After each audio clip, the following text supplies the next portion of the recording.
Hi friends, welcome to MLA Varanasi Surya. అందరినీ వాడుకొని పైకి రావాలని చూస్తే, ఎస్పెషల్లీ మాలాంటి జనాల్ని వాడుకొని పైకి రావాలని చూస్తే పైన దేవుడు ఊరికే ఉండడు. ఎక్కడో ఓ చోట గట్టిగా తంతాడు. ఈ విషయం రాజేష్ గాడి కథలో, వీడి ప్రయాణంలో చాలా క్లియర్గా జరిగింది. ఎందుకంటే మొట్టమొదటి నుంచి వీడు అందరినీ వాడుకున్న విధానం, ఫ్రెండ్స్ని కావచ్చు, మా దళిత కుటుంబాలని కావచ్చు, ఎన్ఆర్ఐలో ఉన్న దళిత బిడ్డల్ని కావచ్చు, ఇప్పుడు వీడి చుట్టూ తిరుగుతున్న పిల్ల బ్యాచ్ కావచ్చు, వీళ్ళందరినీ వాడుతున్నాడు, ఘోరంగా వాడుతున్నాడు. దాని తర్వాత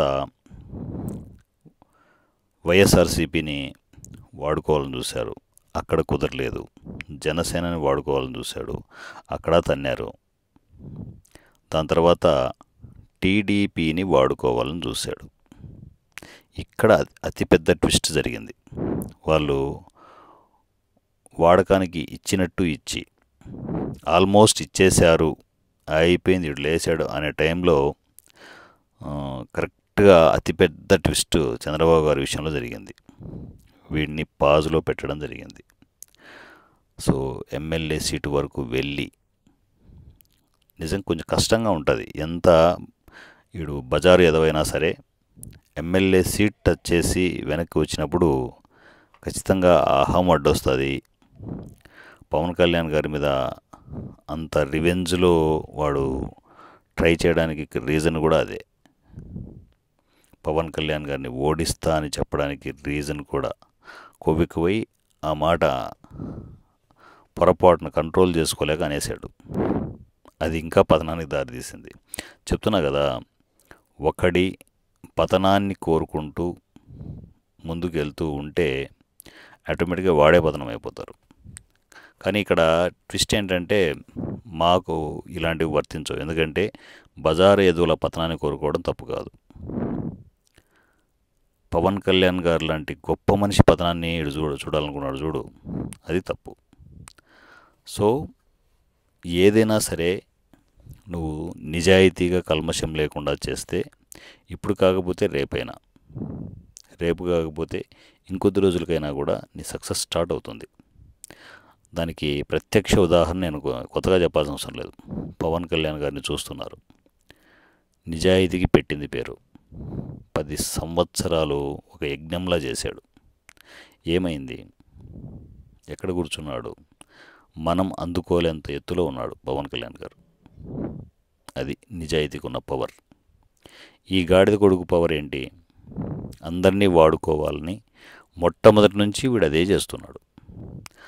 కోర్స్ ఇప్పుడు కొంచెం నువ్వు ఫైనాన్షియల్గా ఎదిగుండవచ్చురా రాజేష్, అవి నిలబడవురా రే.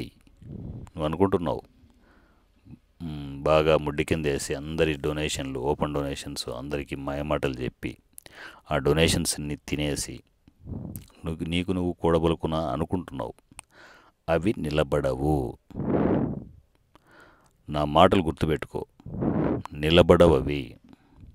ఇప్పుడేం చేస్తున్నావు? నీకు రాజకీయంగా ఎలాగూ భవిష్యత్తు లేదని చెప్పేసి ఉన్నావో ఊడావో తెలియని టీడీపీని భుజానేసుకొని నీ వీడియోలు చేసుకుంటూ కూర్చున్నావు. ఇప్పుడు ఒక యూట్యూబర్గా మాత్రమే నువ్వు అలా చతికిలబడిపోయావు. నీకు తెలియకపోవచ్చా అంటే నీకు తెలిసే చేస్తున్నావులే, కానీ మా అందరికీ కూడా క్లియర్గా ఉంది. మాకు తెలియదని నువ్వు భ్రమలో ఉన్నావు. నువ్వు ఈ ట్రెండింగ్ వీడియోలు, ఏదైతే ట్రెండ్ అవుతుందో ఆ వీడియోలను పట్టుకొని ఏదో యూట్యూబ్లో ఆ వీడియోలు చేసుకుంటూ ఆ ఇన్కమ్ జనరేట్ చేసుకుంటూ బతికేస్తున్నావు. ఇది క్లియర్. ఎందుకు అంటే నీకు ఇది తప్ప వేరే దారి లేదు. ఎందుకంటే ఇప్పుడు కాదు, ఇంకో 5 ఏళ్ళైనా కూడా నీ భవిష్యత్తు ఇదే. చంద్రబాబు గారిని దాటుకొని నాకు తెలిసి నువ్వు టీడీపీలోకి రాలేవు. పెద్ద ఆయన దాటుకొని నువ్వు టీడీపీకి లేకి రాలేవు. పొరపాటున ఏవైనా కూడా ఇన్సిడెంట్స్, జరగకూడని ఇన్సిడెంట్స్ ఏమైనా జరిగితే ఇలాంటి దరిద్రులకు కూడా అప్పుడప్పుడు ఒక అదృష్టం కలిసి వస్తూ ఉంటుంది. అలాంటివి జరిగితే నువ్వు టీడీపీలోకి ఎంటర్ అవ్వచ్చేమో, కానీ అంత ఈజీగా నీకు చాయిస్ లేదు అనేది మా పాయింట్ ఆఫ్ వ్యూ. సో ఇలాంటి దరిద్రులు ఎంతమంది ఉన్నా, ఎన్ని ప్రయత్నాలు చేసినా కూడా వాళ్ళ ఎదుగు బొదుగు అంతా ఒకచోటే పడుతుంది తప్ప పూర్తి స్థాయిలో ఎదుగుదల అనేది ఉండదు. ఇప్పుడు నువ్వు ఫైనాన్షియల్గా స్ట్రాంగ్గా ఉన్నావనే ఫీల్లో ఉన్నావు, దానికి తోడు యూట్యూబ్ ఇన్కమ్ రన్ అవుతుంది కదా, నా ఫ్యామిలీ సేఫ్ అనే ఆలోచనలో నువ్వు ఉండొచ్చు. కానీ ఆ వచ్చిన ఇన్కమ్ కావచ్చు, నువ్వు ముడ్డి కిందేసి కూర్చున్న నీ ఇన్కమ్ అంతా ఖచ్చితంగా నిలబడే పరిస్థితి ఉండదు. ఎందుకంటే అది నువ్వు నిజాయితీగా సంపాదించింది కాదు. నిజాయితీగా సంపాదించింది ఏది ఉండదురా. ఏదో ఒక టైంలో ఆరోగ్యపరంగానో ఇంకొకటో దెబ్బతీస్తాయి. అది నేను చెప్పేది కాదు, పెద్దలు ఎప్పుడు చెప్తుంటారు. నువ్వు కష్టపడి సంపాదించిన సొమ్మే నీకు నిలబడుతుంది. నువ్వు అలా సంపాదించావని నేను అనుకోవడం లేదు. ఒక్క రూపాయి కూడా నువ్వు అలా సంపాదించలేదు.